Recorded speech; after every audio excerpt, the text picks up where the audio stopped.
Apple, Google, Facebook, इन तीन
देखा करो। और जब जी ने भरोसा किया, जो कि नंबर 1 कंपनी थी, तो भाई साहब धीरे धीरे सबने भरोसा किया।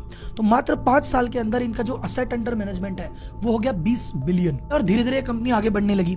अब जो स्टीव भाई साहब थे वो अपने जमाने के खिलाड़ी आदमी थे, वो कहते हैं मेरे हिसाब से चलो।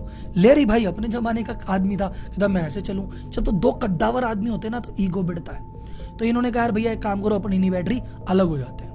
तो ये ब्लैकस्टोन ग्रुप से लेरी भाई अलग हो गए, और ये शायद स्टीव भाई की जिंदगी की सबसे बड़ी गलती थी। और इन्होंने ब्लैकस्टोन से अलग होकर नई कंपनी बनाई, नाम रखा ब्लैक रॉक। भाई पत्थर तो है ही, काला ही है, तेरा स्टोन मेरा रॉक। अब सबसे बड़ा सवाल कि राहुल जी समझ तो आ गई कि ब्लैक रॉक क्या है, ये करती क्या है, और इतना पैसा आया कहां से? पहले तो ये बताओ, 9 ट्रिलियन आया तो आया कैसे? अब मैं बताता हूं आया कैसे।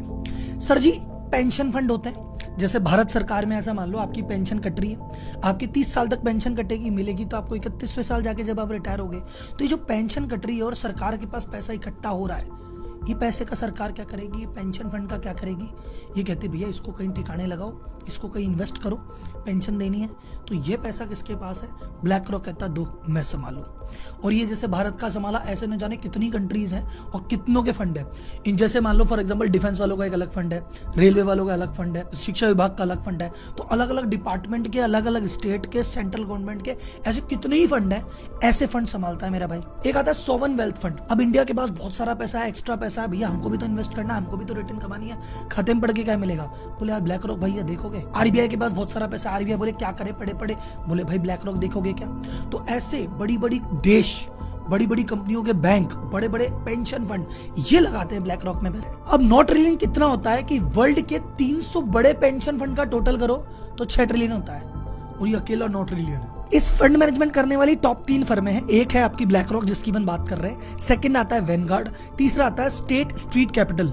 ये तीनों मिलके अमेरिका की जीडीपी का 70% अकेले संभाल रहे हैं। अब आपके मन में एक सवाल आया था कि ये इतने सारे पैसे को इन्वेस्ट कहाँ पे करता है, तो ये इन्वेस्ट कहाँ करता है, कैसे करता है, कैसे पूरी दुनिया पे कंट्रोल करता है, और कैसे ब्लैक रॉक हम सभी को ओन करता है, और किसी तरह से ये टाटा, अंबानी और ये बड़े लोग अपना व्यापार सेट करते हैं कि सदियों तक यही खड़े रहेंगे, जानेंगे थोड़ी देर में। अब बात करते हैं ब्लैक रॉक इतने पैसे के साथ करता क्या है। ब्लैक रॉक इतना इन्वेस्टमेंट करता है कि आप मानो कि वर्ल्ड के टोटल शेयर और टोटल बॉन्ड वैल्यू का 10% अकेला ब्लैक रॉक है। ब्लैक रॉक जितना पैसा संभालता है अमेरिकन जीडीपी का 50% भाई अकेला है।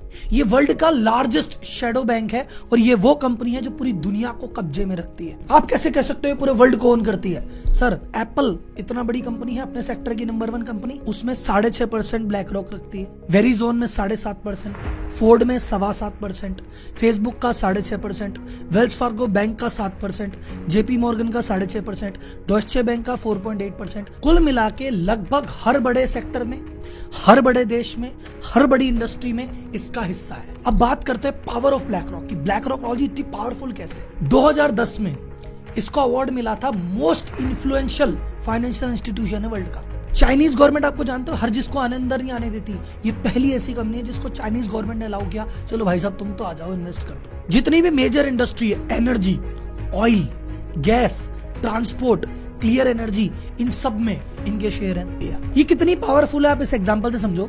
2008 में जब क्राइसिस आया था, बड़े बड़े बैंकों की लंका लगी हुई थी, पर समझ नहीं आ रहा था क्या करें, तो यूएस गवर्नमेंट ने कहा कि भैया तुम टेंशन मत लो, तुम्हें हम बचाएंगे। लेकिन गवर्नमेंट को क्या पता किस बैंक को कितना पैसा देना है, तो उन्होंने कहा भाई साहब किसी एक्सपर्ट को लेके आओ। एक्सपर्ट कौन? Larry Fink. ऐसा नहीं कि 10 जनों को बोला, सिलेक्ट किया, फिर एक बंदा चुना, नहीं, सीधा पहला फोन, ब्लैक रॉक भैया इधर आड़ा, लैरी फिंक आइयो, ये संभालो। अब लैरी ने कहा गवर्नमेंट साहब मैं बताता हूँ किसको दे, इसको इतने दो, इसको इतने दो, इसको इतने दो, और ऐसे करके धीरे धीरे अर्थव्यवस्था को उभारा। पर जितनी सभी कंपनियों को इसने फंड किया, उन कंपनी में खुद में ये बहुत बड़ा शेयर होल्डर था। और इंटरेस्टिंग, ये 2008 का क्राइसिस लेके भी ये भाई आया था, तो क्राइसिस लाने में भी यही था, सुलटाने में भी यही था, और जिसको सुलटा के जिसको उबारा उसका शेयर होल्डर भी यही था। अत्र तत्र सर्वत्र सेम कहानी 2020 में कोरोना के टाइम पे प्ले आउट हुई। कोरोना के टाइम पे ऐसा था, बॉन्ड मार्केट हिल गया था कि भाई साहब इधर तो है ही नहीं, तो बड़ी बड़ी कंपनियों को लगा भैया अब तो लिक्विडिटी आ जाएगी। फिर गवर्नमेंट बचाने आ गई कि अरे हम बैठे, हम टेंशन मत लो। पर गवर्नमेंट बोले किस में क्या करें, बोले लैरी भैया आप आओ। लैरी भैया ने कहा मैं बचाता हूँ। उन सभी कंपनियों को बचा लिया जिसमें कुछ शेयर होल्डर थे सरकारी पैसे से। अब बोले राव जी इतना बड़ा आदमी, इतनी बड़ी कंपनी, हम इसको जानते क्यों नहीं है? क्योंकि ये चाहता ही नहीं तुम इसको जानो।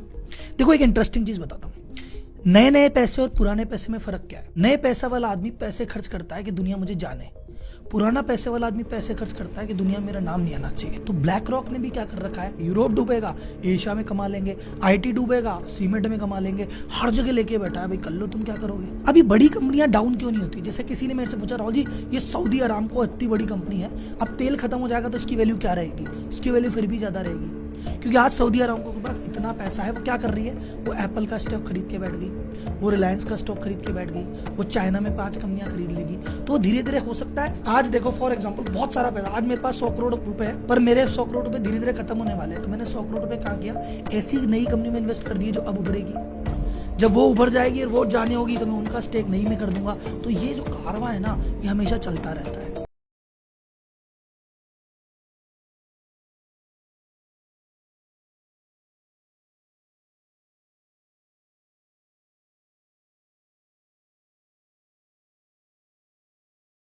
बड़ी प्रॉब्लम ये होती है कि सर हम काम करने में हमें कोई दिक्कत नहीं है, बस करवाने में बहुत दिक्कत आती है। जैसी कंपनी स्केल करने के लगते हैं, एक टेंशन आती है कि सर जी ढंग के एम्प्लॉय हमें मिल नहीं रहे, सर जो मिल गए वो रुक नहीं रहे, और जो रुक गए अरे यार वो काम नहीं कर रहे, सर हम बहुत ज्यादा परेशान हैं। तो सर एक बात मैनेजमेंट कंसल्टेंट होने के नाते मैं आपको बताता हूँ, अगर आपको टीम का मैनेजमेंट नहीं आता तो जिंदगी में आप बिजनेस तो भैया ग्रो नहीं कर पाओगे, और ये बात अनुभव से आप भी समझ गए होंगे।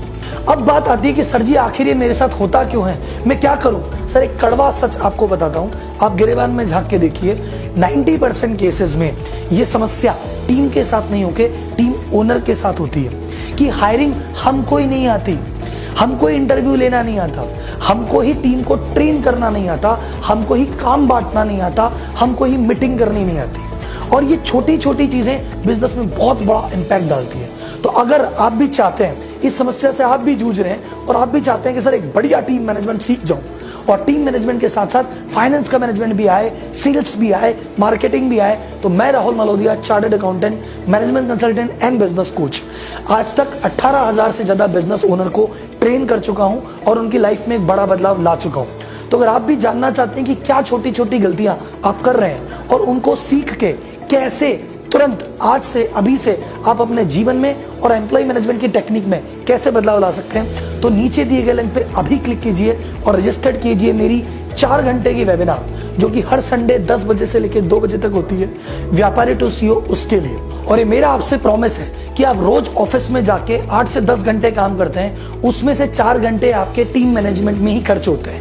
आप एक बार अपने जीवन के 4 घंटे इस संडे वेबिनार में इन्वेस्ट करके देखिए। आई प्रॉमिस यू, ये 4 घंटे अब आपके वेस्ट नहीं, इन्वेस्ट होंगे। सो रजिस्टर्ड नाउ, मिलते हैं इस संडे 10 बजे। धन्यवाद।